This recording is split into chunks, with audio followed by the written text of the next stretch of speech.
Good morning, students of standard 9. Welcome in day 30. As you know that in day 29 I have started new topic mass and weight, and in that topic I have discussed about mass and properties of mass. So today I am going to start second portion of this topic, weight. Okay. So kindly request to you all, please sit with pen, notebook and your science book and see the page number 150 to 151. Okay, and see weight. Today's topic, weight. Okay, the weight of a body varies from place to place. Okay, the weight of a body varies from place to place. Just remember, mass is same at every place, but weight does not constant, it varies place to place. That means my weight is here something, that means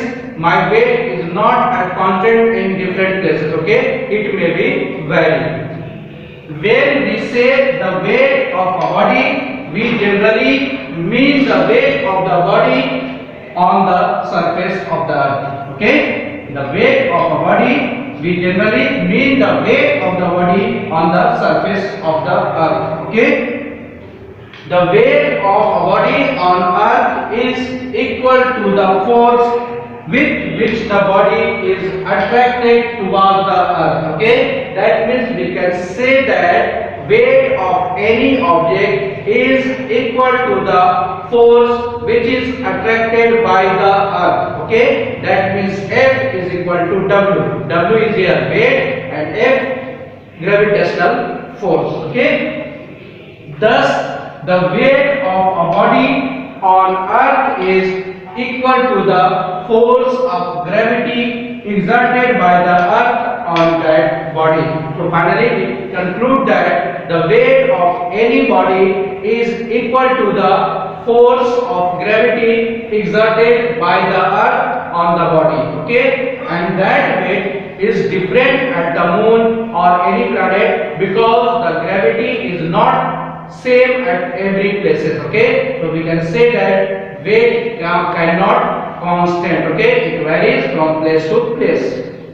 Students, I have discussed about weight is equal to the force of gravity exerted by earth. Okay, so we know that force of gravity is equal to mass of the body into acceleration due to gravity. I have discussed in previous class. Okay, force of gravity is equal to mass of the body into acceleration due to gravity. That means F is equal to F is the force of gravity, a small m mass of the body, and G acceleration due to gravity. So we can write here F is equal to mg. Okay, and you know weight is equal to force of gravity. Weight is represented by W, so W is equal to F, where F is force of gravity. So you will write here W is equal to mg because F is equal to mg. So we can say that weight of any object is equal to mg. This is the formula for finding the weight of any object. Okay. Now student, move on the topic. Weight is a scalar quantity or vector quantity. Okay.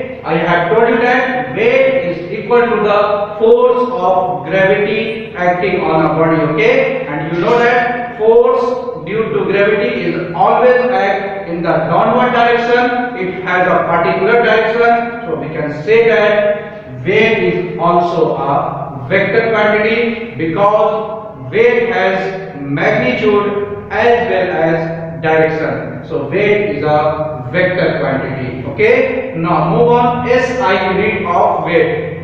You know weight is equal to force of gravity, and you know the SI unit of force is Newton. So SI unit of weight is also Newton. In practical life we say that our weight is 50 kg. This is absolutely wrong. Our mass is 50 kg and our weight is 50 into 9.8 mg. Mass 50 kg into gravity 9.8 on the earth. So 50 into 9.8 Newton. SI unit of weight is not kg. It is represented Newton. Okay, so SI unit of weight is Newton. Okay, and it is always represented by capital W. Now student, let us see the properties of weight. Now students, here properties of weight. First property is the weight of a body is the force with which it is attracted towards the earth. That means weight of a body is equal to the force of gravity which is attracted towards the earth. Okay, this is first properties. And second property is weight is a vector quantity. I have told you, I have explained you in weight section. Weight is a vector quantity because it has magnitude and it has always a downward direction. So weight is a vector quantity. Okay. Third property is weight is measured by using a spring balance. Okay.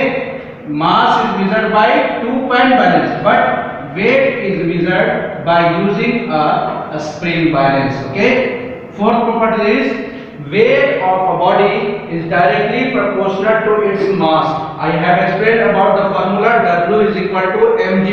If g is constant, then W, that is weight of a body, is directly proportional to m. If mass is increases, then weight also increases. If mass is decreases, then weight also decreases. So we can say that weight of a body is directly proportional to its mass. Okay. And the fifth property is the weight of a body changes with the value of g. The weight of a body also depends the value of g. Okay. The value of g is different at different places. You know, on the earth, equator has different values of g, whereas poles have also different values. So we can say that weight of any object is different at the pole and different at the equator, and also different at the moon, because moon has 1.63 acceleration due to gravity, whereas earth has 9.8 meter per second square gravity. Okay, so we can say that the weight of a body changes with the value of g.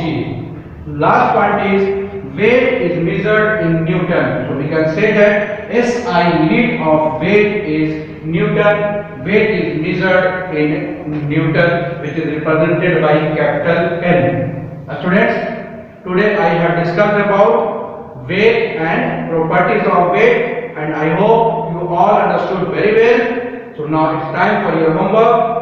Write down homework. Students, this is homework for day 30. Okay, today I have given 2 questions only. Question 1, what is weight? Explain its SI unit. Okay. Question number 1, what is weight? Explain its SI unit. Question number 2, write 5 properties of weight. Okay. Question number 2, write 5 properties of weight. Okay. Students, today's class is over. Thanks to all of you for watching me. Have a nice day.